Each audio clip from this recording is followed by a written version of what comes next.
بسم الله الرحمن الرحيم. السلام علیکم ورحمۃ اللہ وبرکاتہ. الحمد للہ نحمده ونستعینه ونستغفره ونعوذ باللہ من شرور انفسنا ومن سیئات اعمالنا.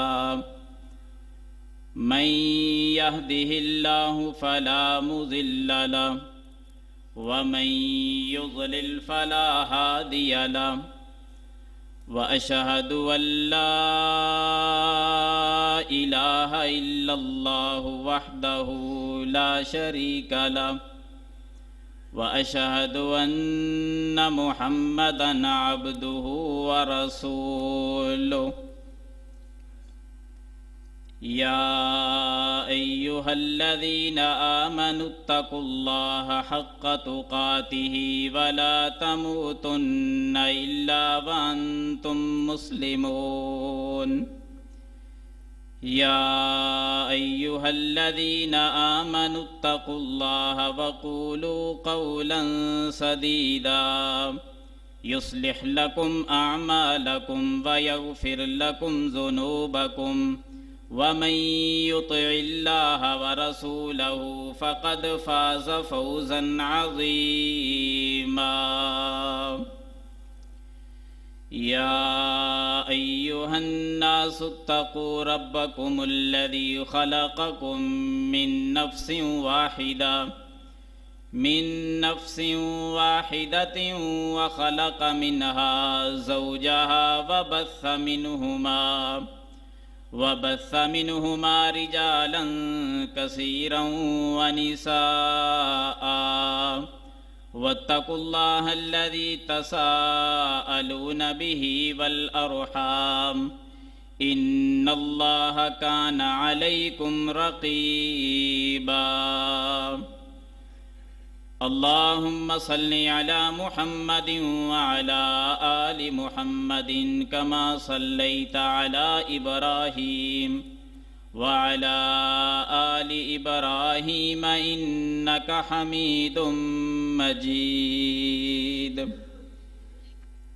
اللهم بارك على محمد وعلى آل محمد كما باركت على إبراهيم وعلى آل إبراهيم إنك حميد مجيد.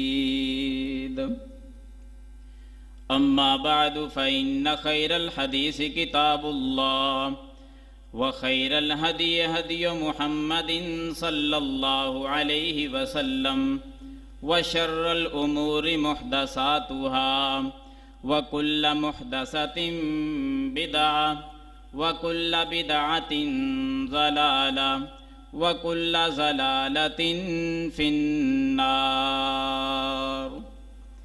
أما بعد فأعوذ بالله السميع العليم من الشيطان الرجيم من همزه ونفخه ونفثه. بسم الله الرحمن الرحيم. وما أرسلنا من قبلك من رسول إلا نوحي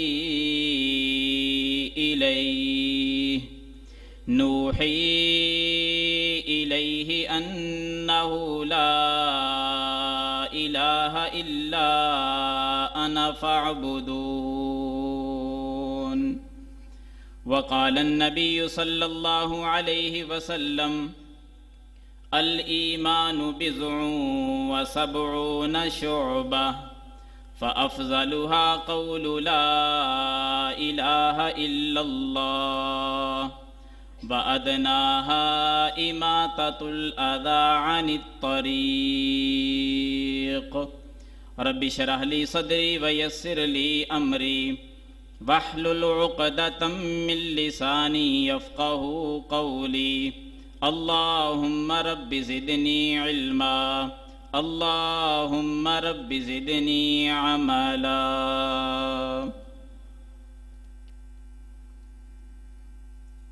حضرات، صحیح البخاری اور صحیح مسلم میں ایک حدیث ہے، اللہ کے رسول صلی اللہ علیہ وسلم نے اس میں دو باتیں بیان فرمائی ہیں۔ آپ صلی اللہ علیہ وسلم فرماتے ہیں کہ الایمان بضع و سبعون شعبۃ، ایمان کے 70 سے زائد شعبے ہیں۔ فافضلها قول لا الہ الا اللہ، ان 70 سے زائد شعبوں میں سے سب سے افضل، اعلیٰ ترین شعبہ، اعلیٰ ترین درجہ اور حصہ وہ ہے لا الہ الا اللہ کہنا۔ وادناها اماطۃ الاذی عن الطریق، اور 70 سے زائد شعبوں میں سب سے ادنا، چھوٹا درجہ، چھوٹا حصہ ایمان کا، چھوٹا شعبہ وہ ہے کسی راستے میں تکلیف دینے والی چیز کو دور کر دینا۔ کوشش کروں گا کہ انہی دو باتوں کے تحت چند گزارشات آپ احباب کے گوش گزار کر سکوں۔ دعا گو ہوں کہ اللہ تعالی ہم سب کو سن سنا کر اس پر عمل پیرا ہونے کی توفیق عطا فرمائے۔ اس حدیث پاک سے یہ بات واضح ہوئی کہ 70 سے زائد درجے ہیں ایمان کے۔ بنیادی طور پر یہ بات بھی اپنے ذہن میں رکھیں کہ اس حدیث مبارکہ میں ان لوگوں کا رد بھی موجود ہے جن لوگوں کے نزدیک ایمان نہ کم ہوتا ہے اور نہ اس میں اضافہ ہوتا ہے۔ ان لوگوں کا رد موجود ہے کیونکہ بنیادی طور پر ان سے ایک خطا ہوئی ہے، ایک غلطی ہوئی ہے۔ کلمہ پڑھنے والے مسلمان بھائی ہیں، لیکن غلطی یہ ہوئی کہ ایمان کی تعریف ہی غلط کر بیٹھے۔ ایمان کی تعریف جب غلط کی تو آگے سارے مسائل پھر کھڑے ہو گئے۔ تعریف یہ کی کہ ایمان نام ہے زبان سے اقرار کا اور نام ہے دل سے تصدیق کا، بس یہ دو چیزیں ایمان قرار دے دیا انہوں نے، جبکہ اس کے اندر ایمان کی تعریف میں ایک تیسری چیز بھی شامل ہے۔ آپ حدیث جبریل کو پڑھ لیں، ایمان کی تعریف میں 3 چیزیں آتی ہیں کہ ایمان کس کو کہا جاتا ہے۔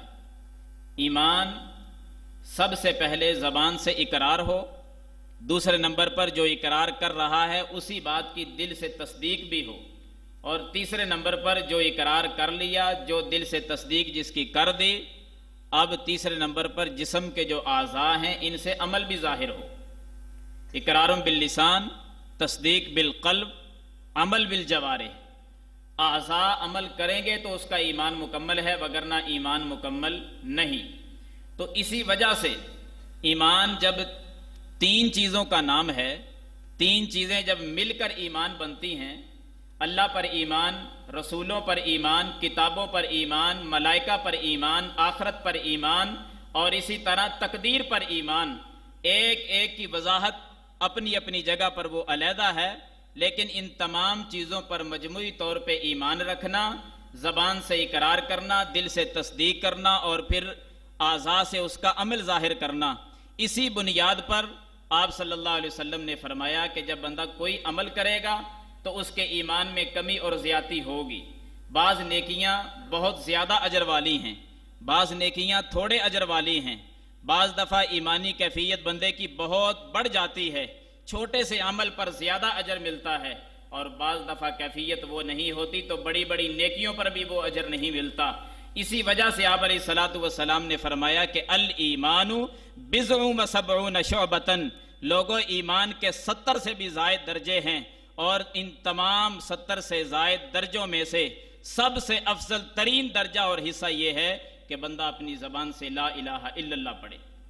زبان سے لا الہ الا اللہ جب پڑھے گا، اب اس لا الہ الا اللہ کو بھی آپ دیکھ لیں، زبان سے پڑھ لیا، صرف زبان سے کہنا ہی کافی نہیں ہوگا، بلکہ اس لا الہ الا اللہ کی تصدیق دل سے ہو، اور پھر اعضاء سے اس کا اظہار بھی ہو کہ یہ لا الہ الا اللہ کو زبان سے ماننے والا ہے، دل سے تصدیق کرنے والا ہے، جسم کے اعضاء سے اس کا عمل ظاہر کرنے والا ہے، تب اس کے لیے افضلھا قول لا الہ الا اللہ بنے گا، وگرنہ اس کے لیے یہ افضل تو کیا یہ کسی کام کا بھی نہیں رہے گا۔ یہ کوئی ایمان نہیں کہ بندہ اپنی زبان سے تو لا الہ الا اللہ پڑھے اور عمل اس کے مخالف کرتا ہوا دکھائی دے۔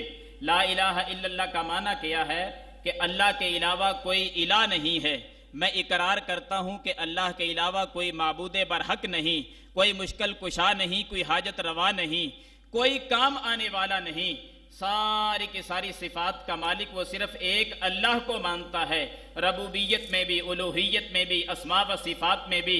ربوبیت اللہ تمام افعال میں ایک ہے، چاہے کسی کو اولاد دینے کا معاملہ ہو، چاہے بارش برسانے کا معاملہ ہو، چاہے رزق کی تنگی اور فراوانی کا معاملہ ہو، چاہے وہ زمین و آسمان کو پیدا کرنے کا معاملہ ہو، الغرض افعال کے اندر مالک ہمارا اکیلا ہے، وہ وحدہ لا شریک ہے۔ اور الوہیت کے اندر بھی ایک ہو، یعنی ہر قسم کی عبادت صرف ایک اللہ کے نام، سجدہ ہے تو اللہ کے نام، رکوع ہے تو اللہ کے نام، نماز ہے تو اللہ کے نام، روزہ ہے تو صرف ایک اللہ کے نام، نذر و نیاز ہے تو ایک اللہ کے نام، کبھی دعا مانگنے کا وقت آ گیا تو صرف ایک اللہ سے۔ الغرض جس عبادت کو عبادت کہا جائے، جانور ذبح کرنے کی بات آتی ہے، تب یہ ساری کی ساری عبادات یہ صرف ایک اللہ کے لیے ہیں، کوئی اور اس میں شریک نہیں۔ اللہ کے جتنے اسماء ہیں ان میں جو معنی مفہوم ہے اسی کے قائل اور فاعل ہو، اور جتنی صفات قرآن و حدیث میں بیان ہوئی ہیں ان تمام کو ماننے والا ہو، تشبیہ بھی نہ دے، تمثیل بھی نہ کرے، مثال کسی سے نہ دے، اور تعویل کا بھی قائل نہ ہو۔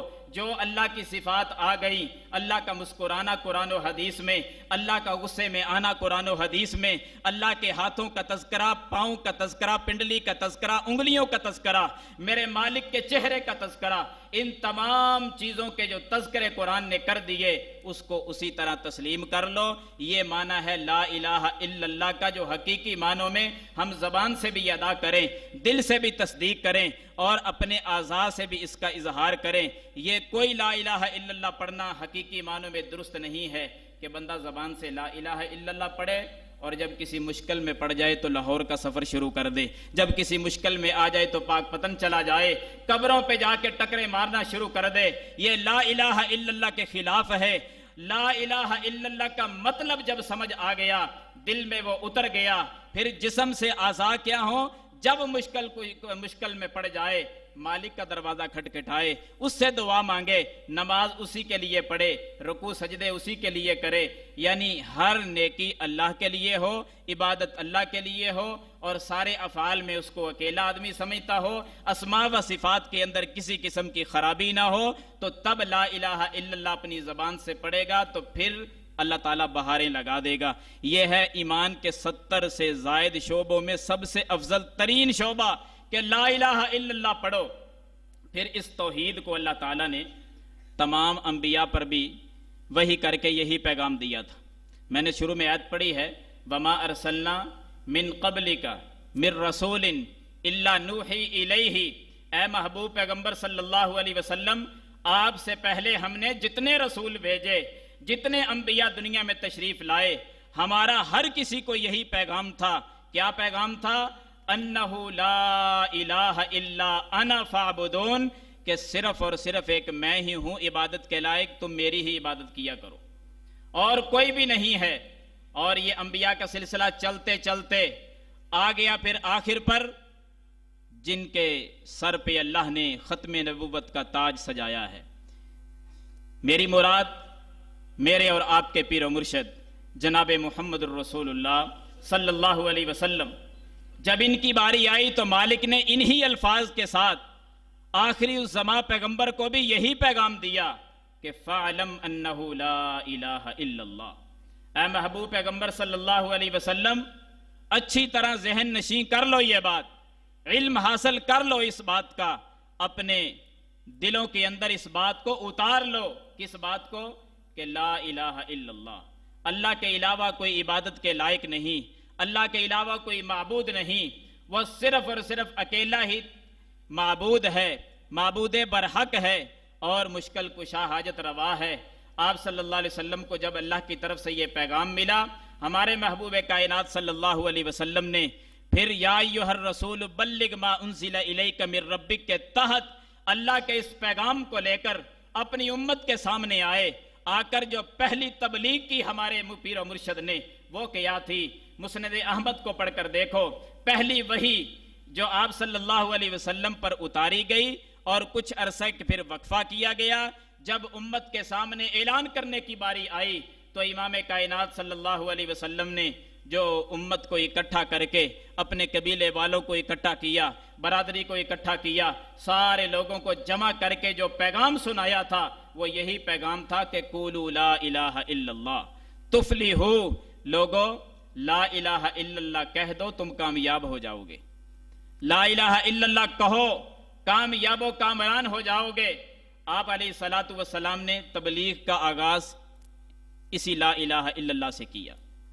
مطلب کیا ہے کہ لا الہ الا اللہ اس انداز میں پڑھنا ہے کہ دل سے تصدیق ہو اور جسم کے اعضاء سے اس کا عمل بھی ظاہر ہو، دائیں بائیں آدمی جانے والا پھر نہ ہو، کبھی کسی طرف کبھی کسی طرف نہیں، لا الہ الا اللہ جب پڑھ لیا تو پھر غیر کی طرف دیکھنا بھی نہیں ہے، صرف ایک اللہ ہے اور اسی کی طرف دیکھنا چاہیے۔ حضرات، ہمارے اندر جو خامی اور کمی ہے، ہمارے معاشرے میں جس بات کی ضرورت ہے وہ یہ ہے کہ ہم لا الہ الا اللہ بھی پڑھتے ہیں اور ساتھ ساتھ اور ایسے کام کرتے ہیں جو لا الہ الا اللہ کے منافی ہیں، اس کے خلاف ہے۔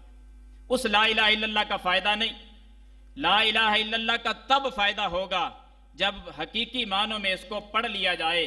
آپ علیہ الصلوۃ والسلام نے جب لا الہ الا اللہ پڑھنے کا اعلان کیا تو لوگ مخالف ہو گئے تھے، محبتیں کرنے والے دشمن بن گئے تھے، پیار کے ساتھ امانتیں پاس رکھنے والے جانی دشمن بن گئے تھے، حملہ کرنے پہ اتر آئے، 17 سے زائد قاتلانہ حملے کر دیے، صرف اسی بنیاد پر کہ لا الہ الا اللہ کی دعوت کیوں دی گئی ہے۔ ہمارے تو اور بھی بہت سارے ہیں۔ آپ علیہ الصلوۃ والسلام نے جب دعوت دی، اپنے جسم پاک پر پتھر بھی برداشت کیے، خون بھی نکلا، دندان مبارک بھی شہید ہوئے، کافروں کے مقابلے میں بھی آنا پڑا، سر مبارک بھی زخمی ہوا۔ الغرض توحید یعنی لا الہ الا اللہ یہ ایسی دعوت ہے جس دور میں تم پیش کرو گے، جن لوگوں پر پیش کرو گے، یقیناً لوگ مخالف ہو جائیں گے کہ یہ کیسی باتیں کرنی انہوں نے شروع کر دی ہیں۔ لا الہ الا اللہ کی دعوت ایسی عظیم دعوت ہے کہ جب کوئی مان لیتا ہے تو حدیث سے ہی مسئلہ ثابت ہوتا ہے کہ وہ بندہ کامیاب ضرور ہو جائے گا، کامیاب ہو جائے گا۔ نبی علیہ الصلوۃ والسلام تبلیغ کرتے گئے، 23 سالہ عرصے کے اندر 1.5 لاکھ کے قریب جماعت تیار ہو گئی تھی، 1.5 لاکھ افراد کے قریب جماعت ہے نبی علیہ الصلوۃ والسلام کے ساتھ۔ اتنی اللہ نے کامیابی عطا فرمائی، دکھ آئے ہیں، تکالیف ضرور آئی ہیں، لیکن اللہ نے پھر کامیاب بھی کر کے دکھلایا۔ دنیا آج تک جانتی ہے کہ کیسی کامیابی تھی۔ حضرات، میں عرض کر رہا ہوں کہ یہ لا الہ الا اللہ اگر حقیقی معنوں میں پڑھ لیا جائے نا، واقعی ہی 70 سے زائد جو شعبے ہیں نا ایمان کے، ان میں سب سے افضل ترین ہے۔ نبی علیہ الصلوۃ والسلام نے یہ دعوت جب پیش کی، کچھ لوگ مخالف ہوئے، آہستہ آہستہ ماننے والے بھی بنتے گئے، جماعت تیار ہوتی گئی۔ ایک وقت وہ بھی آیا کہ آپ کی یہ دعوت کہاں تک پہنچی، کنہوں نے مانی۔ میں پہلے بھی عرض کیا کرتا ہوں یہ بات کہ سنن دارمی کی وہ حدیث آپ پڑھ کر دیکھیں، اللہ کے رسول صلی اللہ علیہ وسلم نے جب یہ دعوت پیش کی تھی تو کس کس چیز نے تسلیم کیا تھا۔ وہ دور بھی آیا کہ آپ صلی اللہ علیہ وسلم سفر پر ہیں۔ عبداللہ ابن عمر حدیث بیان کرتے ہیں رضی اللہ عنہ، سفر کرتے کرتے اچانک ایک یہودی سامنے آیا، آ کر کوئی بات کرنے لگا۔ اللہ کے رسول صلی اللہ علیہ وسلم نے اس کی بات سے پہلے ہی اس پر ایک سوال کر دیا۔ سوال یہ کیا کہ آنے والے اتشہد ان لا الہ الا اللہ وان محمد الرسول اللہ صلی اللہ علیہ وسلم، کیا تو گواہی دیتا ہے کہ اللہ کے علاوہ اور کوئی معبود نہیں ہے، اور کیا تو گواہی دیتا ہے کہ محمد صلی اللہ علیہ وسلم اللہ کے بندے اور اس کے رسول ہیں؟ تو اس نے جواب آگے سے جو دیا وہ نہ تو مثبت تھا اور نہ وہ منفی تھا، نہ ہاں میں جواب تھا اور نہ ہی نہ میں جواب تھا، بلکہ الٹا اس نے ایک اور سوال کر دیا۔ کہتا ہے کہ یہ گواہی کوئی اور بھی دیتا ہے جو آپ مجھ سے پوچھ رہے ہیں، انسانوں سے ہٹ کر کوئی اور چیز بھی گواہی دیتی ہے؟ تو اللہ کے رسول صلی اللہ علیہ وسلم لمحہ بھر کے لیے خاموش ہوئے۔ عبداللہ ابن عمر فرماتے ہیں ہم دیکھ رہے تھے، تھوڑی دیر کے بعد آپ علیہ الصلوۃ والسلام نے فرمایا کیا پوچھنے والے کہ کوئی اور بھی گواہی دیتا ہے؟ اب اللہ کی وحی آ چکی تھی۔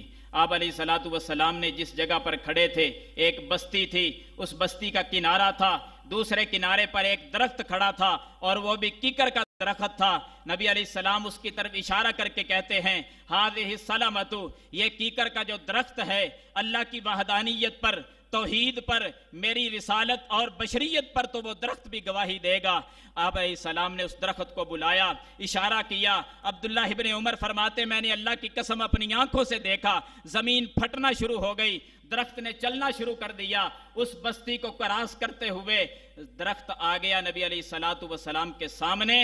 جب درخت سامنے آیا فاستشہدھا ثلاثا، امام کائنات صلی اللہ علیہ وسلم نے مطالبہ کیا کہ اے درخت بول کر بتلا دے آج کے اللہ کے علاوہ اور کوئی معبود نہیں ہے، اور میں اللہ کا بندہ بھی ہوں، اللہ کا رسول بھی ہوں۔ ایک مرتبہ مطالبہ کیا، درخت نہیں بولا، دوبارہ پھر کہا، درخت سے آواز نہیں آئی۔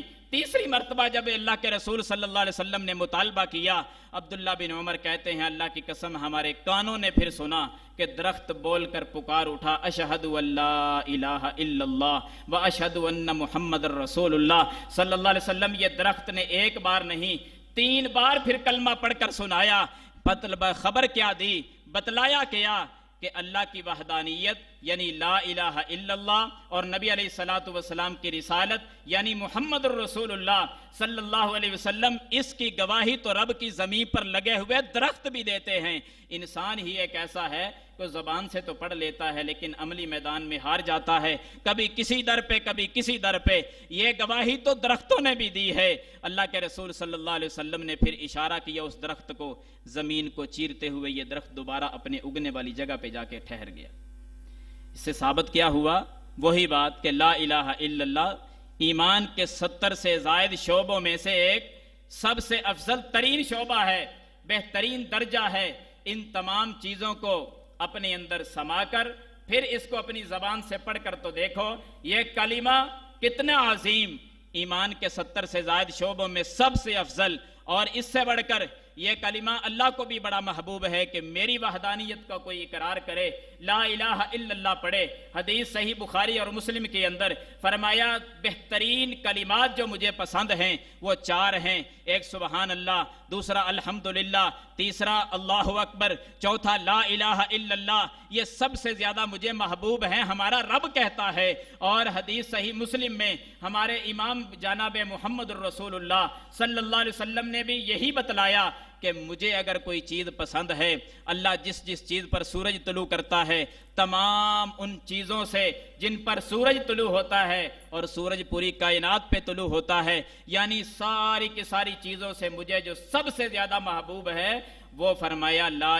4 کلمات ہیں، وہی 4 کلمات سبحان اللہ والحمدللہ ولا الہ الا اللہ واللہ اکبر۔ امت کے لوگوں، اللہ کی پسند کو اور نبی کی پسند کو اگر ہم اپنی پسند بنا لیں، اس کلمے کو پڑھنا شروع کر دیں، ہمارا مالک ہمارے ساتھ جو محبت کرے گا وہ بھی بے انتہا کرے گا۔ کیسی محبت؟ جامع ترمذی کو پڑھ لو، اللہ کے رسول صلی اللہ علیہ وسلم ایک مرتبہ گھر سے باہر نکلے، چند صحابہ ساتھ ہیں، آپ علیہ الصلوۃ والسلام چلتے چلتے سڑک کے کنارے پر ایک خشک یعنی سوکھا ہوا درخت کھڑا تھا جس کے پتے سوکھ چکے تھے۔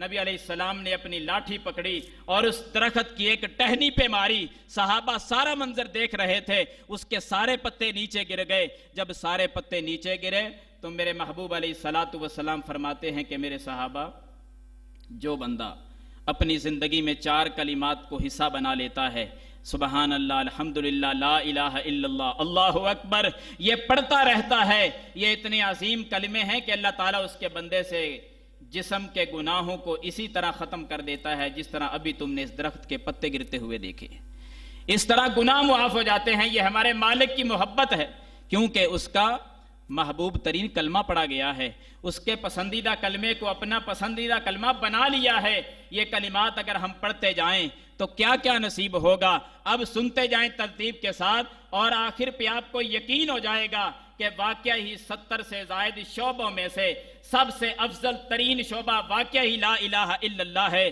حضرات آگے بڑھیے، لا الہ الا اللہ زندگی گزرنے لگی، آدمی نے پڑھ لیا، ہر چیز سے الگ تھلگ ہو گیا، ایک رب کا ہو کے یہ رہ گیا، کسی کی ملامت کو ملامت نہیں سمجھتا، کسی کی گالیوں کو گالیاں نہیں سمجھتا، جو کہتا ہے کوئی کہتا رہے، حتیٰ کہ کوئی سزا بھی دے تو قبول کر لیتا ہے، اس کو گھر چھوڑنا پڑے تو چھوڑ دیتا ہے، لیکن مالک سے بے وفائی نہیں کرتا۔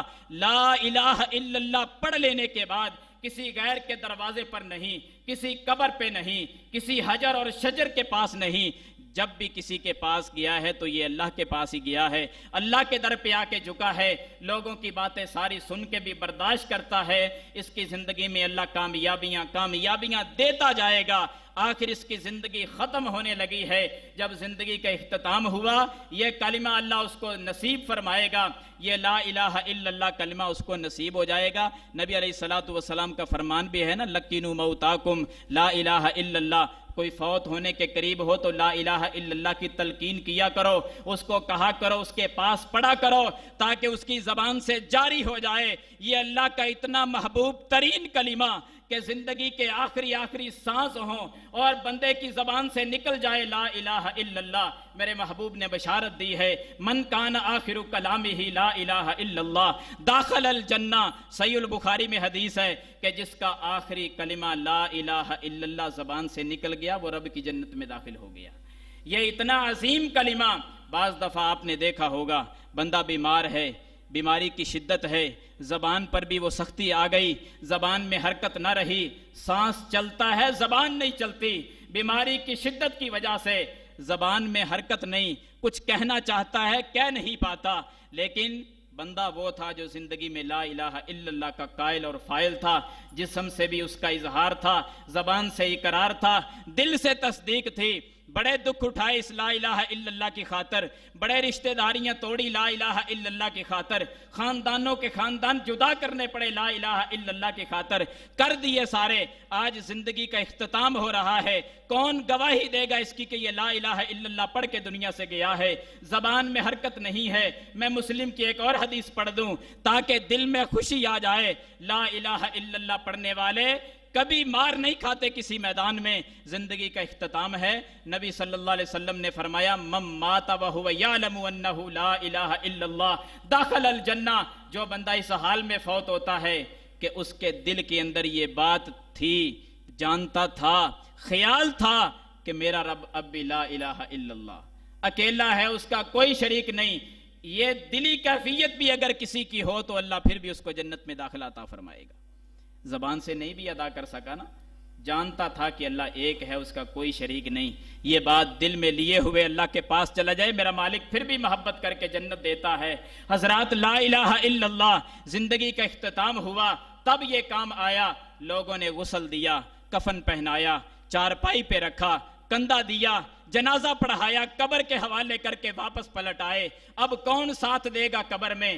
پڑھ لو، حدیث بخاری کے اندر ہے، اب بھی ساتھ دے گا تو کلمہ توحید لا الہ الا اللہ ہی ساتھ دے گا، کام آئے گا یہ کلمہ دنیا میں اگر پڑا ہوا، اس کی خاطر دکھ اٹھائے ہوئے قبر میں کام آئیں گے۔ حدیث کیا ہے؟ اللہ کے رسول صلی اللہ علیہ وسلم فرماتے ہیں کہ جب بندے کو قبر میں رکھ دیا جاتا ہے اور جب قبر میں رکھا جاتا ہے تو اللہ کے فرشتے آتے ہیں، اذا اقعد المؤمن فی قبرہ اوتیا، جب قبر میں اس کو بٹھایا جاتا ہے، منکر نکیر آئے بٹھا لیا۔ ہمارا ایمان ہے اس بات پر کہ قبر میں فرشتے آتے ہیں، حساب و کتاب ہوتا ہے، سوال و جواب ہوتے ہیں۔ بعض لوگوں نے تو ادھر بھی انکار کر دیا۔ اذا اقعد المؤمن فی قبرہ، جب قبر میں اس کو بٹھایا جائے گا، اوتیا، فرشتوں کو لایا جائے گا، ثم شہد اللہ الہ الا اللہ، یہ بندہ قبر میں جو بٹھایا گیا ہے، فرشتے لائے گئے ہیں، ابھی بات کرنے لگے تو یہ بندہ بول پڑا، گواہی دے دی کہ میرا ایمان تو ہے لا الہ الا اللہ وَأَنَّ مُحَمَّدٌ رَّسُولُ اللَّهِ، یہ کلمہ پڑھ کے سنا دیا۔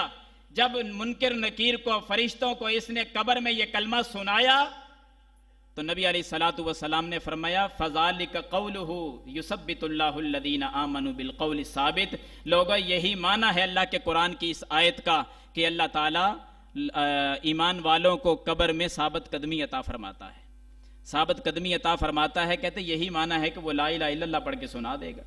اس کے بعد جو سوال ہوں گے صاحب قبر والا صحیح جواب دے گا، اللہ اس کو کامیابی عطا فرمائے گا۔ تو وہ پہلی بات ذہن میں رکھیں کہ قولوا لا الہ الا اللہ تفلحوا، لا الہ الا اللہ پڑھ لو کامیاب ہو جاؤ گے۔ کامیابی دنیا میں بھی، کامیابی مرنے کے بعد قبر میں بھی۔ مرحلہ آ گیا قبر سے اٹھنے کا، دنیا ختم ہو گئی، قیامت برپا ہو گئی۔ حضرات فَأَفْضَلُهَا قَوْلُ لَا إِلَٰهَ إِلَّا اللَّهِ، یہ واقعہ ہی 70 سے زائد شعبہ میں سب سے اعلیٰ، سب سے افضل، سب سے بہتر ہے۔ قبر میں بھی کامیابی، قیامت کا دن آیا، سور پھونکا گیا، قبروں سے سب کو اٹھایا گیا، میدان محشر لگ گیا۔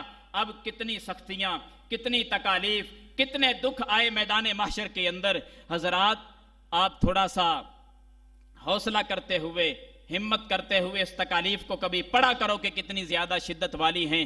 موضوع وہ ہوتا تو چند حدیثیں پڑھتا، لیکن بات ہماری جو عرض کر رہا ہوں یہ رہ جائے گی اگر اس طرف چلا گیا۔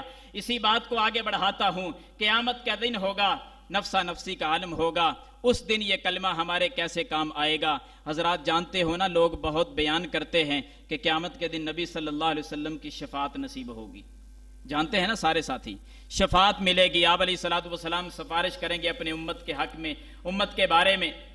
جب اللہ اجازت دے گا تو سیدنا ابو ہریرہ رضی اللہ تعالی عنہ وہ فرماتے ہیں، میں نے ایک سوال کیا، حدیث صحیح بخاری میں ہے یہ بھی، میں نے ایک دن سوال کیا کہ یا رسول اللہ صلی اللہ علیہ وسلم، قیامت کے دن سب سے زیادہ آپ کی شفاعت کی سعادت کس بندے کو نصیب ہوگی؟ وہ کون ہے جس کو سب سے بڑھ کر آپ کی شفاعت کی سعادت ملے گی؟ تو نبی علیہ الصلوۃ والسلام نے جواب دینے سے پہلے ابو ہریرہ رضی اللہ عنہ سے مخاطب ہو کر کہا کہ اے ابو ہریرہ، میرا یقین تھا کہ یہ سوال آپ سے پہلے مجھ سے کوئی اور صحابی نہیں کرے گا۔ اے ابو ہریرہ، سب سے پہلے آپ ہی مجھ سے یہ سوال پوچھیں گے۔ یا رسول اللہ صلی اللہ علیہ وسلم، اس کی کیا وجہ ہے؟ فرمایا ابو ہریرہ، اس کی وجہ یہ ہے کہ میری زبان سے جو الفاظ نکلتے ہیں، جو میں حدیثیں بیان کرتا ہوں، ان حدیثوں کے ساتھ ابو ہریرہ جو تیری محبت ہے، اس محبت کو میں دیکھ کر یقین کر چکا تھا کہ قیامت کے دن شفاعت کے بارے اگر کوئی سب سے پہلے مجھ سے پوچھے گا تو پیارا ابو ہریرہ ہی پوچھے گا۔ لوگوں نے ان کو بھی معاف نہیں کیا۔ یہ اتنا عظیم صحابی، لوگوں نے ظلم کے نشتر ان پر بھی چلائے، کسی نے غیر فقیہ کہہ دیا، کسی نے سمجھدار نہیں ہے اتنا یہ کہہ دیا، کسی نے زیادہ حدیثیں بیان کرنے والا کہہ کے چھوڑ دیا۔ حضرات پیغمبر کی حدیث ہے کہ جو مومن ہوگا وہ ابو ہریرہ سے محبت کرے گا، ابو ہریرہ کی ماں سے بھی محبت کرے گا۔ مسلک اہل حدیث کی اللہ کی توفیق سے محبت ہے تو پیارے ابو ہریرہ سے بھی ہے، پیارے ابو ہریرہ کی ماں سے بھی محبت ہے تو اہل حدیث کی ہے۔ اسی وجہ سے عرض کر رہا ہوں کہ پیارے ابو ہریرہ نے حدیث بیان کی، آپ علیہ السلام نے فرمایا حدیث کے ساتھ جو تیری محبت ہے نا، اس بنیاد پر مجھے یقین تھا کہ یہ سوال تو ہی پوچھے گا۔ پوچھ لیا ابو ہریرہ، پھر جواب بھی سن لے کہ قیامت کے دن میری شفاعت کا سب سے زیادہ فائدہ کس بندے کو ہوگا؟ فرمایا اسعد الناس بشفاعتی یوم القیامہ من قال لا الہ الا اللہ خالصا من قلبہ او نفسہ۔ فرمایا سب سے بڑھ کر میری شفاعت کا فائدہ اور سعادت اگر کسی کو ملے گی تو اس جوان کو ملے گی جو اپنے دل سے پڑھا کرتا تھا لا الہ الا اللہ، جو اپنے نفس سے کہا کرتا تھا لا الہ الا اللہ۔ کیا مطلب؟ صرف زبانی دعویٰ نہیں چلے گا، دل سے پڑھا ہوا ہو، دل سے تصدیق ہو، جسم سے اس کے اعمال کا اظہار ہو، تب لا الہ الا اللہ فائدہ دے گا، کام آئے گا۔ نبی علیہ الصلوۃ والسلام نے کتنا کچھ بتلا دیا کہ لا الہ الا اللہ کتنا فائدہ دے گا قیامت کے دن۔ ابن ماجہ کے اندر حدیث وہ پڑھ لو، نبی علیہ السلام نے فرمایا قیامت کے دن ایک بندے کو لایا جائے گا، گناہوں کے رجسٹر کھول دیے جائیں گے، 99 رجسٹر، ایک کم 100 رجسٹر ہوگا گناہوں کا بھرا ہوا، حد نگاہ تک ایک رجسٹر، اتنا لمبا جہاں تک نظر جائے گی ایک رجسٹر ہوگا، اور سب کے سب اس میں گناہ لکھے ہوئے ہوں گے، 99 رجسٹر ہوں گے۔ آپ علیہ الصلوۃ والسلام نے فرمایا جب نامہ اعمال کھلے گا، بندہ مارا گیا، اللہ کے سامنے پیش ہوگا، فرشتے کہیں گے یا اللہ یہ ہے 99 رجسٹر گناہوں کے، کوئی نیکی نہیں ہے۔ اللہ کہیں گے فرشتوں پلٹ کر جاؤ، تلاش کرو، ہو سکتا ہے کوئی نیکی ہو۔ فرشتے کہیں گے یا اللہ کوئی نیکی نہیں، تلاش کرو، حکم ملے گا، حکم الہی، فرشتے پابند ہیں اللہ کے حکم کے، رجسٹروں کو تلاش کرنا شروع کر دیا، دیکھتے رہے۔ آپ علیہ الصلوۃ والسلام نے فرمایا ایک کاغذ کا ٹکڑا ملے گا، ان 99 رجسٹروں میں ایک کاغذ کی چھوٹی پرچی نکلے گی اور اس کے اوپر لکھا ہوگا لا الہ الا اللہ۔ اللہ کہے گا ترازو قائم کر دو، ترازو قائم کیا جائے گا، کہا جائے گا فرشتوں یہ لا الہ الا اللہ والا بطاقہ ٹکڑا، ایک کاغذ کا ٹکڑا، اس کو ایک پلڑے میں رکھو اور میرے بندے کے 99 رجسٹر گناہوں سے بھرے ہوئے دوسرے پلڑے میں رکھو، تم کو معلوم ہی نہیں کہ یہ کتنا عظیم کلمہ ہے، اٹھاؤ وزن کرو، وزن کیا جائے گا۔ رب محمد کی قسم ہے، نبی علیہ السلام نے فرمایا وہ ایک کاغذ کا ٹکڑا جس پہ لا الہ الا اللہ لکھا ہوگا اس کا وزن زیادہ ہوگا، 99 رجسٹروں کا وزن تھوڑا ہو جائے گا، اس بندے کو بخش دیا جائے گا۔ کیوں؟ دل و جان سے کہتا تھا لا الہ الا اللہ، کبھی غیر کے دروازے پہ نہیں گیا تھا، زندگی میں ہزاروں گناہ اس سے سرزد ہوئے، لاکھوں غلطیاں اس سے سرزد ہوئیں، لیکن غلطی نہیں ہوئی تو شرک والی نہیں ہوئی، اللہ کے ساتھ کسی کو برابر کا کھڑا کبھی نہیں کیا، اللہ کو وحدہ لا شریک سمجھتا تھا، ایک کاغذ کا ٹکڑا تھا 99 رجسٹروں پہ بھاری ہو گیا۔ حضرات لا الہ الا اللہ کو ابھی تک اگر آپ نہیں سمجھ سکے کہ یہ 70 سے زائد شعبوں میں سب سے افضل ہے تو میں ایک اور حدیث پڑھوں، شاید آپ کے لیے آسانی ہو جائے۔ مستدرک حاکم کو پڑھ لو، سیدنا موسیٰ علیہ السلام کا مشہور واقعہ ہے، اللہ سے ہم کلام ہوئے، کہا یا اللہ کوئی ایسا کلمہ سکھلا دے جس کے ذریعے میں تجھے یاد کیا کروں، کوئی ایسا کلمہ سکھلا دے جو تیری یاد میں اس کلمے کو پڑھوں۔ اللہ نے کہا کہ قل لا الہ الا اللہ، اے موسیٰ لا الہ الا اللہ پڑھ لیا کرو۔ موسیٰ علیہ السلام کہتے ہیں کہ یا اللہ یہ تو عام کلمہ ہے، اس کو سارے ہی پڑھتے ہیں، کوئی خاص کلمہ بتلائیں جو میں اس کو پڑھوں اور تجھے یاد کروں، خاص کلمہ کوئی۔ تو اللہ تعالیٰ فرماتے ہیں کہ اے موسیٰ کیا تو نے اس کلمے کو اتنا معمولی سمجھ لیا ہے؟ تجھے پتہ نہیں یہ کتنا قیمتی ہے؟ اے موسیٰ یہ کلمہ اگر قیمت کے بارے میں پوچھنا چاہتے ہو، اس کی افضلیت کو جاننا چاہتے ہو، اے پیغمبر موسیٰ اگر جاننا چاہتے ہو کہ لا الہ الا اللہ میری وحدانیت اور توحید کا اقرار کرنا، یہ کلمہ بول کر کہنا یہ کتنا عظیم ہے، تو سن لے، ترازو قائم کیا جائے، ترازو قائم کرنے کے بعد ایک پلڑے میں 7 آسمان بھی رکھ دیے جائیں، 7 زمینیں بھی رکھ دی جائیں۔ اللہ فرماتے ہیں کہ آسمانوں میں میرے علاوہ جتنی میری مخلوقات آباد ہیں ان ساری کی ساری مخلوقات کو بھی اٹھا کر اسی پلڑے میں رکھ دو، زمینوں میں جتنی مخلوقات آباد ہیں ان سب کو اٹھا کر پلڑے میں رکھ دو، اور ایک پلڑے میں صرف میری وحدانیت کا اعلان رکھ دو، لا الہ الا اللہ والا ٹکڑا رکھ دو۔ اے موسیٰ اگر وزن کیے جائے تو میں رب کہتا ہوں لا الہ الا اللہ کا وزن زیادہ ہوگا۔ تم نے کیا سمجھا لا الہ الا اللہ کو؟ حضرات لا الہ الا اللہ اتنا عظیم کلمہ زبانوں سے جب نکلے اللہ تعالیٰ قیامت کے دن بھی بندے کو بری کر دے گا، اور پھر اتنا بڑا اعزاز عطا فرمائے گا۔ جب سارے گناہ معاف ہو گئے، اللہ نے بخش دیا، اعزاز عطا کر دیا، سفارش شفاعت بھی نبی علیہ السلام کی مل گئی، مرحلہ کون سا ہے؟ جنت میں داخلے کا۔ اب جنت میں داخلے کے وقت بھی ہمارا مالک جو اعزاز عطا فرمائے گا وہ بھی کسی بات سے کم نہیں۔ نبی صلی اللہ علیہ وسلم کی حدیث بخاری میں اور دیگر کتابوں میں مشہور عمل ہے، آپ علیہ السلام نے فرمایا نا کہ جب تم وضو کرو تو بعد میں کیا پڑھا کرو؟ یہی کلمہ اشہد ان لا الہ الا اللہ واشہد ان محمدًا عبدہ ورسولہ، یہ کلمہ وضو کے بعد دہرا لیا کرو۔ کیا مطلب؟ کبھی مفہوم میں اتر کر دیکھیں کہ آئے کس کی عبادت کے لیے؟ اس مالک کے سامنے سجدہ کرنے کے لیے، اس اللہ کی عبادت کرنے کے لیے۔ جیسے اب سارا ماشاءاللہ یہ مجمع اللہ کے لیے آیا ہے، رب کے سامنے نماز جمعہ کی ادائیگی کے لیے آئے ہیں، اور جب آئے تھے تو وضو کر کے آئے، وضو کر کے تم نے پڑھا ہوگا اشہد ان لا الہ الا اللہ۔ کبھی اس گہرائی میں اتریں، میرا مالک اس عمل کے بدلے میں اعزاز کیا دے گا، انعام کیا کرے گا، بہاریں لگا دے گا۔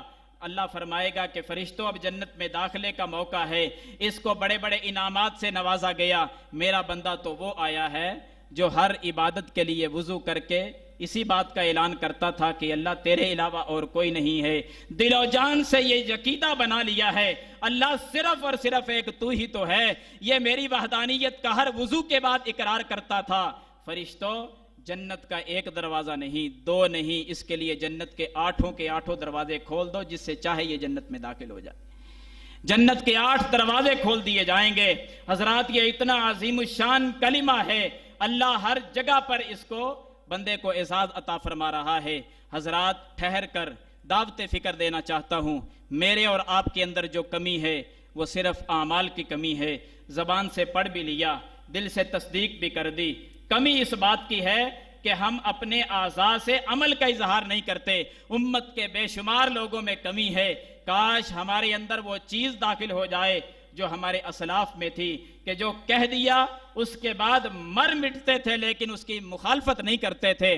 آپ جس انداز میں بھی احادیث کو پڑھ کر دیکھ لیں, اگر صحیح معنوں میں کلمہ پڑھ کر اس پر عمل پیرا ہو گئے تو پھر عمل ثواب کتنا ملے گا, اجر کتنا ملے گا. سنن نسائی پڑھ لیں, کتاب الجہاد کا مطالعہ کر کے دیکھ لیں. اللہ کے رسول صلی اللہ علیہ وسلم نے فرمایا انا زعیم, بندہ جنت میں داخل ہو گیا نا, اب آگے اس کے مرحلہ ہے جنت میں رہائش کا کہ کیسا محل, کس جگہ پر. حضرات اگر اتباع ہو جائے, صحیح معنوں کے اندر ہم لا الہ الا اللہ پر عمل کرنے والے بن جائیں, پھر کیا ملے گا؟ اللہ کے رسول صلی اللہ علیہ وسلم نے فرمایا کہ انا زعیم لمن آمن بی و اسلم و ہاجرا. حضرات اس کلمے کی خاطر کبھی کسی محلے کے اندر کوئی ہمسائے تنگ کرنے لگ جائیں, کسی بستی کے اندر اہل حدیث اور اہل توحید والا کوئی نہ رہتا ہو, وہاں تنگی کا سامنا ہو, سنت کے مطابق نماز پڑھنے کوئی نہ دے, سنت کے مطابق کوئی عمل نہ کرنے دے, تو پریشان نہ ہو, اپنا گھر وہاں سے بیچ کر ہجرت کر جائیں, میرا مالک اتنی عظمت عطا فرمائے گا. فرمایا انا زعیم لمن آمن بی و اسلم و ہاجرا, جو بندہ مجھ پر ایمان لے آیا یعنی عقیدہ توحید انبیاء علیہم السلام کو تسلیم کر لیا, پھر فرمایا وَأَسْلَمَ, وہ مطیع ہو کے رہ گیا, ہر کام ہماری شریعت کے مطابق کرنے لگا, کبھی گھر چھوڑنا پڑا تو وہ بھی چھوڑ گیا, وَحَاجَرَ, ہجرت بھی کر لی اس نے ہمارے اوپر ایمان لانے کی وجہ سے ہجرت بھی کر گیا. فرمایا میں رب کا نبی اللہ کی زمین پر گارنٹی دے کے جا رہا ہوں, کس بات کی؟ بِبَيْتٍ فِي رَبَسِ الْجَنَّةِ وَبِبَيْتٍ فِي وَسَطِ الْجَنَّةِ. اس بندے کو اللہ تعالیٰ جنت میں 2 محل عطا فرمائے گا, ایک جنت کے آغاز میں ہوگا, دوسرا جنت کے درمیان میں ہوگا. 2 محل اللہ اس کو عطا فرمائے گا. اور کبھی موقع ملے یہ کلمہ پڑھا جائے اور اس کے بعد لوگ تنگ کرنا شروع کر دیں, ڈٹ جائیں رب کی توحید پر, مقابلے میں اتر آئیں. اگر وہ غیر مسلم ہے تو جہاد کرنے کے لیے نکلیں, اللہ کے اسی کلمے کو بلند کرنے کے لیے, اسلام کے پرچم کو لہرانے کے لیے. اگر کوئی جوان میدان جہاد میں اتر جائے, گھر بھی چھوڑ دیا, مہاجر بھی بن گیا, پھر اگر کوئی میدان میں اتر آئے تو نبی علیہ السلام نے فرمایا ہے انا زعیم لمن آمن بی و اسلم و جاہدا.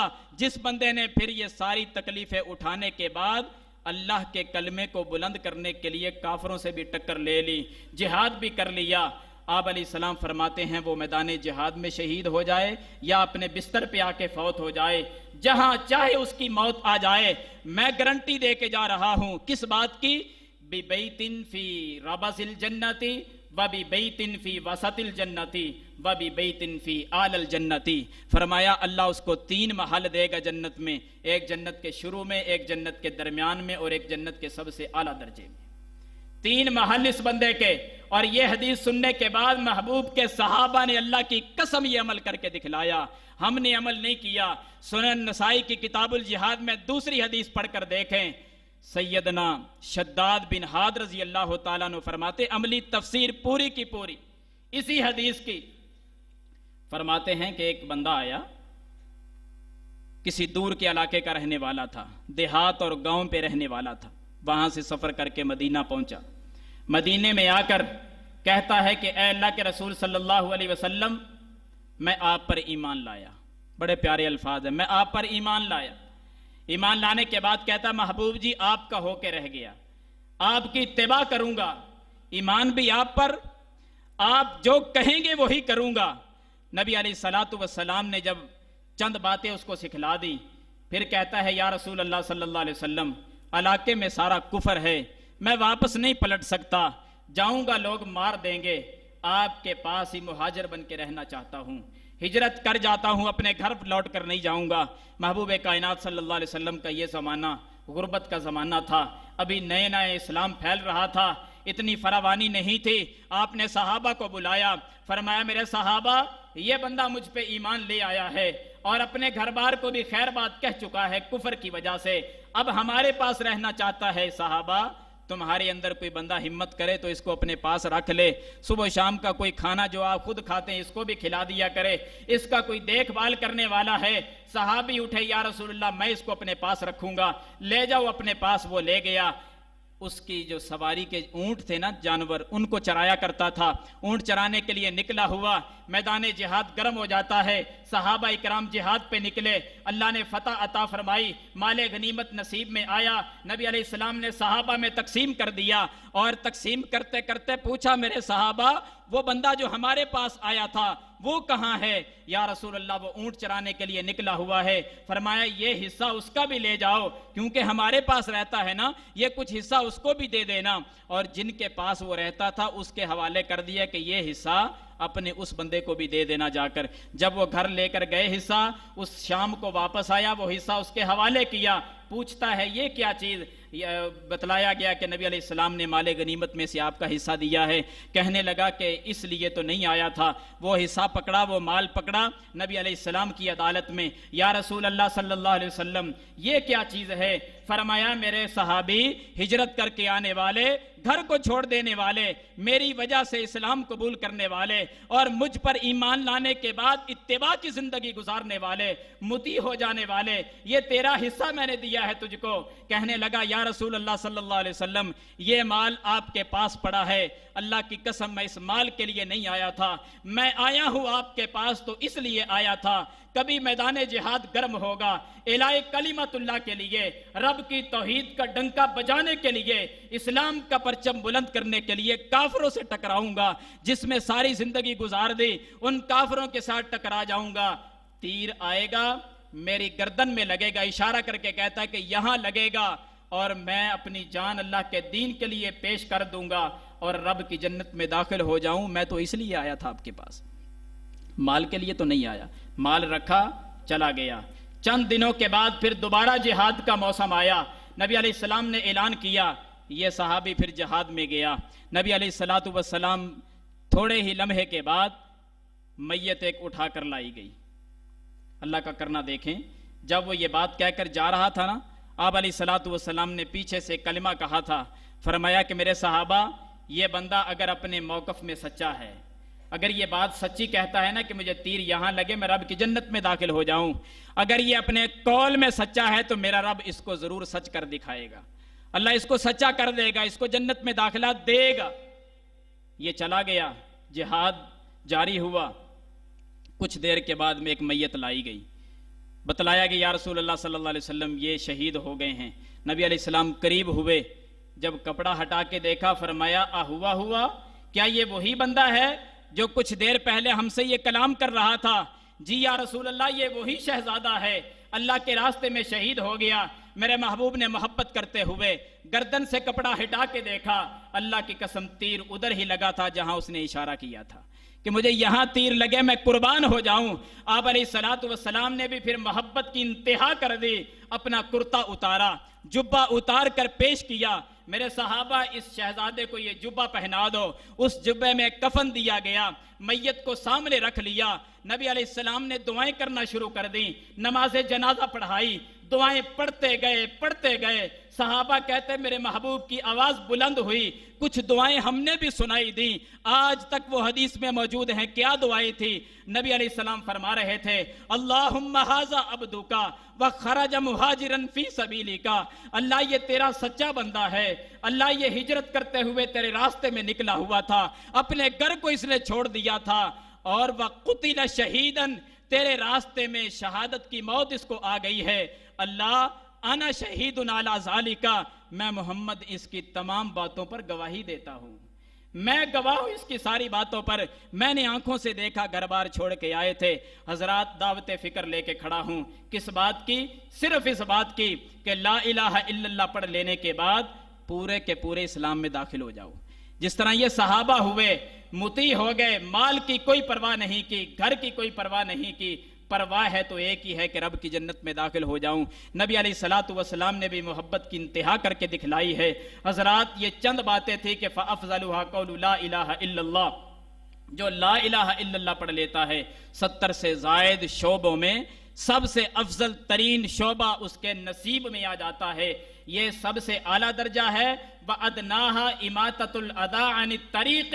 دوسری بات کی طرف آئیں، صرف 2-3 منٹ کے اندر بات کو ختم کرتا ہوں۔ اس حدیث کا آخری حصہ کہ سب سے چھوٹا درجہ ایمان کا، باقی 70 درجے ہیں، کل 70 سے زائد، وہ درمیان میں ہیں، ہر نیکی کا علیحدہ علیحدہ اجر ہے، لیکن سب سے چھوٹا کون سا ہے؟ راستے میں کوئی تکلیف دینے والی چیز پڑی ہو تو اس کو دور کر دینا، یہ سب سے چھوٹا درجہ ہے۔ ایک حدیث صحیح بخاری میں اللہ کے رسول صلی اللہ علیہ وسلم فرماتے ہیں تمیت الاذی عن الطریق صدقۃ، راستے میں تکلیف دینے والی چیز کو دور کر دینا صدقہ کہلاتا ہے۔ تیسری حدیث میں نبی علیہ الصلوۃ والسلام نے اپنے صحابہ کی رہنمائی کرتے ہوئے فرمایا میرے صحابہ راستوں میں کبھی نہ بیٹھا کرو، راستوں میں بیٹھنے سے بچا کرو۔ صحابہ کہتے ہیں یا رسول اللہ صلی اللہ علیہ وسلم غربت کی انتہا ہے، گھروں میں بیٹھنے کی جگہ ہی نہیں ہے، ہماری بیٹھک نہیں، ہمارے بیٹھنے کی جگہ نہیں، کوئی آنے والا جانے والا بات کرتا ہے تو راستے میں بیٹھ کے گفتگو کر لیتے ہیں، ہمارے لیے ضروری ہے۔ آپ علیہ السلام نے فرمایا میرے صحابہ اگر راستے میں بیٹھنا ضروری ہے تو پھر راستے کے حقوق ضرور ادا کیا کرو۔ ان راستوں کے حقوق ادا کرتے ہوئے آپ علیہ السلام نے فرمایا کف الاذی، کوئی راستے میں تکلیف دینے والی چیز پڑی ہو نا تو اٹھا کر سائڈ پہ کر دیا کرو، یہ راستے کا حق ہے۔ نظروں کو جھکا لیا کرو، سلام کا جواب دیا کرو، نیکی کا پیغام دیا کرو، برائیوں سے منع کیا کرو۔ یہ 5 کام اگر کر سکتے ہو تو پھر راستے میں بیٹھنے کی اجازت ہے، اگر نہیں کر سکتے تو پھر راستے میں بیٹھنے کی محمد کی شریعت میں اجازت نہیں ہے صلی اللہ علیہ وسلم۔ امت کے نوجوانوں غور کرو اس بات پر، ہم راستے میں بیٹھتے ہیں تو کیا آنکھیں جھکی ہوئی ہوتی ہیں؟ آنکھوں کی حفاظت ضروری، سلام کا جواب ضروری، نیکی کا پیغام ضروری، برائی سے روکنا ضروری، اور کوئی تکلیف کی دینے والی چیز پڑی ہو تو اٹھا کر سائڈ پہ کرنا ضروری۔ یہ سب سے چھوٹا درجہ ایمان کا ہے۔ حضرات نبی علیہ الصلوۃ والسلام کی ایک 5ویں حدیث میں کچھ یوں ارشاد ہے، فرمایا کہ ایک بندہ، یہ بھی حدیث بخاری میں، کسی راستے پہ چل رہا تھا، کیا دیکھا ایک درخت کی ٹہنی نیچے کو جھکی ہوئی ہے، لوگوں کو تکلیف دے رہی ہے، کلہاڑی پکڑی اس ٹہنی کو کاٹ دیا۔ یہ پہلی امتوں کا واقعہ نبی علیہ السلام نے بیان فرمایا۔ عرش عظیم کے مالک کو اس کا عمل اتنا پسند آیا کہ اللہ نے اپنی جنت کا مہمان بنا لیا۔ اور دوسری حدیث وہ بھی ایسے ہی ہے کہ بینما رجل یمشی بطریق، ایک بندہ کسی راستے پہ چل رہا تھا، چلتے چلتے کانٹوں والی ایک چھڑی اس نے راستے پہ پڑی ہوئی دیکھی، اٹھا کر سائڈ پہ کر دی۔ ذہن میں یہ تھا کیونکہ بعد میں آنے والا اس سے تکلیف اٹھا سکتا ہے، میں اس کو سائڈ پہ کر دیتا ہوں۔ فشکر اللہ لہ فغفر لہ، میرے اللہ نے اس کی قدردانی کرتے ہوئے اس کے زندگی کے گناہوں کو معاف فرما دیا۔ تو یہ چھوٹی چھوٹی نیکیاں، سب سے چھوٹا درجہ، اس پر عمل کرنے کے لیے ہم میدان میں آ جائیں، زبان سے لا الہ الا اللہ پڑھنے والے بن جائیں اور دل سے تصدیق کرنے والے بن جائیں، اور پھر یہ اعمال جو حدیث کے آخر میں بیان ہوئے ہیں یہ بھی ایمان کا حصہ سمجھ کر اپنے ہاتھوں سے تکلیف دینے والی چیزوں کو دور کرتے جائیں، زبانوں سے سلام کہتے جائیں، زبانوں سے جواب دیتے جائیں، تکلیف کو دیکھیں تو منع کرتے جائیں، کوئی برائی کرتا دیکھے تو روکنے کی ہمت اور جرت کرتے جائیں، کوئی نیکی کا پیغام سناتے جائیں۔ یہ ساری کی ساری ایمان کے حصے اور درجے شمار ہوں گے۔ 70 سے زائد شعبے ہیں، جس کو اپناؤ گے نیکیوں کے انبار لگ جائیں گے۔ اگر ان سے پیچھے ہٹ گئے تو یاد رکھنا پھر ذلت ہمارا مقدر بن جائے گی۔ میں ان دوستوں کو بھی دعوت فکر دیتا ہوں جو کہتے ہیں کہ ایمان سب کا برابر ہے۔ حضرات سب کا ایمان برابر نہیں، زبان پڑھنے کے لحاظ سے سب برابر، تصدیق کے لحاظ سے تو برابر کہہ سکتے ہیں، لیکن جیسا عمل کریں گے ایمان اسی طرح کا ہوگا، لذت اتنی زیادہ بڑھے گی۔ اور یہ بات میں اپنی طرف سے نہیں کہہ رہا، رب کا قرآن بے شمار مقامات پہ کہتا ہے کہ ایمان بڑھتا بھی ہے، ایمان کم بھی ہوتا ہے۔ جب قرآن کی آیات پڑھی جاتی ہیں تو ایمان بڑھ جاتا ہے، قرآن میں موجود ہے۔ جب ایمان بڑھتا ہے تو پھر ایمان کے بڑھنے کا بندے کو قائل ہونا چاہیے، نہ کہ اس کا انکار کرنے والا ہو۔ تبھی آپ علیہ الصلوۃ والسلام نے فرمایا ہے کہ الایمان بضع و سبعون شعبۃ، ایمان کے 70 سے زائد درجے اور حصے ہیں۔ فافضلها قول لا الہ الا اللہ، سب سے افضل ترین لا الہ الا اللہ پڑھنا ہے، اور سب وادناها اماطۃ الاذی عن الطریق، سب سے ہلکا درجہ وہ راستے میں تکلیف دینے والی چیز کو ہٹا دینا ہے۔ باقی تو سارے کے سارے ایمان 70 سے زائد شعبے انہی میں آ جاتی ہیں نیکیاں، اس لیے ہمیں کوئی نہ کوئی نیکی بڑھ چڑھ کر کرتے رہنا چاہیے۔ اللہ سے دعا ہے کہ اللہ مجھے اور آپ کو عمل کرنے کی توفیق عطا فرمائے، آمین یا رب العالمین۔ وآخر دعوانا ان الحمدللہ۔